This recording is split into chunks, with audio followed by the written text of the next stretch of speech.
You saw Kentucky looked gassed by the end of that game. It was over. Like you could just see the life come out of Kentucky. They didn't want to fight anymore. They didn't want to try to get offensive rebounds. And it wasn't all the players, but you could still see it from a couple of them. And even Mark Pope, to somewhat of extent, just looked like he kind of just crossed his arms and kind of just given in to the fate that they had. Michigan State has just beat Kentucky in the State Farm Champions Classic. It wasn't really much of a game. Michigan State extended the lead up to 20 at one point. Kentucky had cut it down to 10. And again, Michigan State just went on another run, and it was really it. If Michigan State can shoot threes the way they did, specifically in that first half, again, they're a legit Final Four team. They came in shooting 21% from the three-point line, which was the worst of all power conference teams, and I think 13th worst in the country.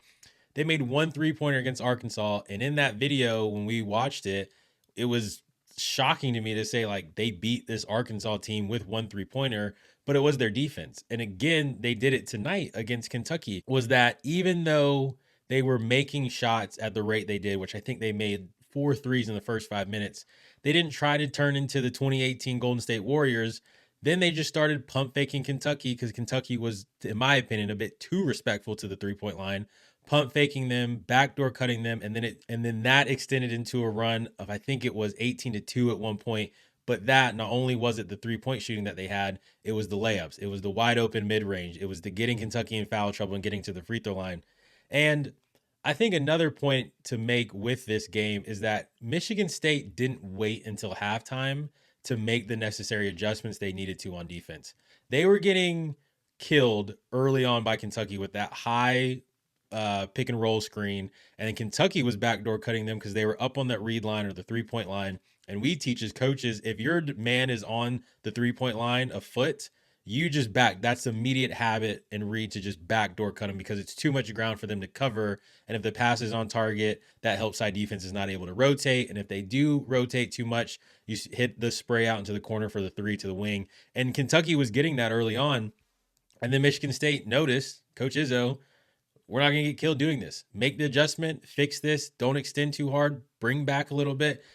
And Kentucky, who was getting killed on those pump fakes and from the three-point line, and I think being too respectful to Michigan State from that, they never made the adjustment. Mark Pope never got those guys to say, stay on your feet, stay disciplined, stay true to the habits of what you're supposed to do in man-to-man defense, which I think is weird. I don't know. Obviously, he sees it like that. You have to imagine that coaching staff and the players are able to see what the rest of us are able to see during the game.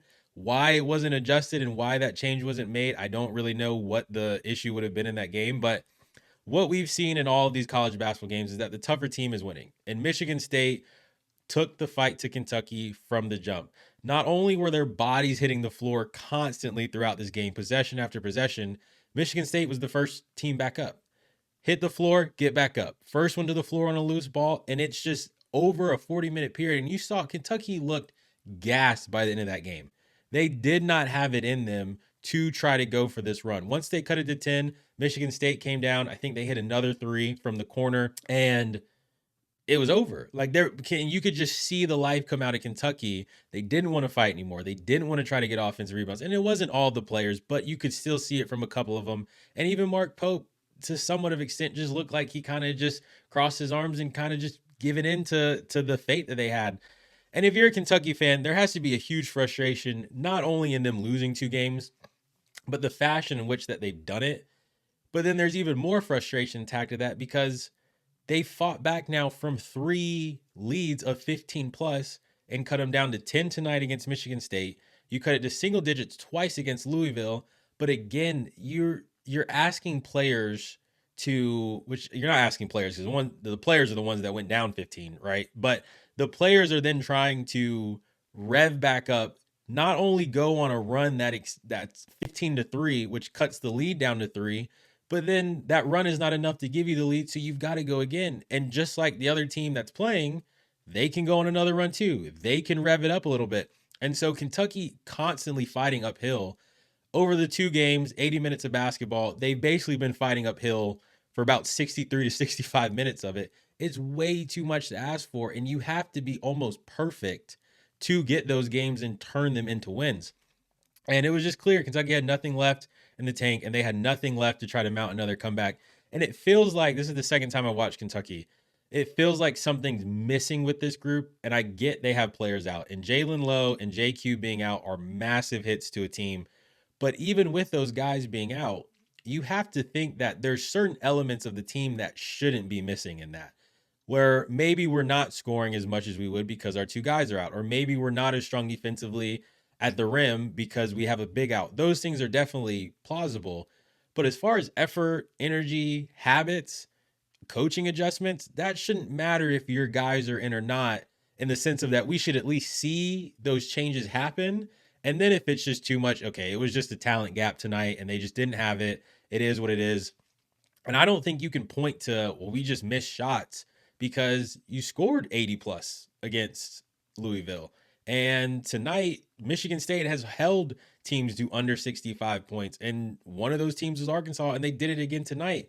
And that's the scary thing with Michigan State, where it's like, if they're going to hold teams under 70 and score at the rate they did tonight, obviously, if you score more than 70 and you only give up 70, you're going to win every game. But theoretically, what we mean is, like, if they're playing defense like that and the offense comes along with it, there's not going to be many teams in the country that are going to be able to beat them.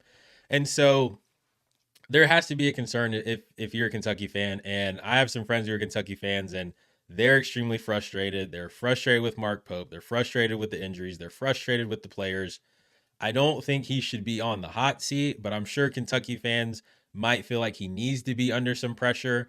I think there's multiple different facets and reasons as to why things aren't working, and coaches are allowed to have bad nights. The problem is, you can't, at Blue Bloods, you shouldn't be having bad nights multiple times against big rivals and nationally televised games in Madison Square Garden. That's where it really hurts you. And but props to Kentucky fans, because you guys will come out and speak your mind and voice your opinion and say this is not good enough, which I feel like, for me as a Carolina fan, I don't think we do enough, and we kind of just accept whatever it is. And the situations are kind of similar in that you have two coaches that are replacing guys where, whether you liked Roy or you liked Cal or not, guys that won national championships, guys that did really well. Now you've been replaced by two guys who were part of the program previously. They've kept it in the family.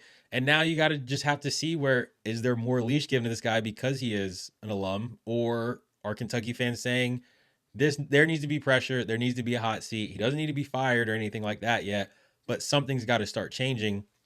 And up next for Kentucky is two tune-up games, and then they have two tough ones back-to-back in Lexington against North Carolina and Gonzaga. And if I know Kentucky fans, the Boo Birds will be loud and vivid in Lexington if this type of play continues. And then who knows what happens from there. But Michigan State, back to you. You guys have been really impressive to me this year. If you're able to shoot respectfully from the three-point line, with your savviness, with the coaching, obviously, experience, the know-how of these bigs. I love watching Kohler and Cooper, because they might not be as athletically gifted as some of these guys on Arkansas and Kentucky, but they just know how to play basketball so well. They know how to use their body. They know what reads they're doing. They fit. This team is such an Izzo Michigan State team that I grew up watching, which is why it's really fun. And they kind of got away from that, I think, from time to time over the last few years, with NIL changes and things like that. And Izzo has said himself, I'm getting back to what we do and what Michigan State basketball is. And this team is it to a T. And if they can make shots from the outside, everything interior, defensively and offensively, they look amazing through. They have two great wins now against Arkansas and Kentucky, two teams who were viewed as top tier of the SEC. Michigan State looks really, really good. I think they're legit Final Four contender. And again, this looks like the best, I don't want to say the best group Izzo has had, but this is the best Izzo group that he's had. This team fits Michigan State. You got to love it if you're a Spartans fan. And it really feels like Michigan State basketball this year. Two tune-ups for you guys as well. And then North Carolina, Iowa, and Duke on the bounce, all within a week and a half of each other. Been great so far. Some more good tests on the way. Please like, subscribe, share the video, follow, subscribe, enter your name in the portal. We'll be here all season, not just covering one team, but covering all of college basketball and revving up into NBA as it kind of picks up towards Christmas. Thank you guys for being a part of it. I really appreciate it. See you guys on the next one.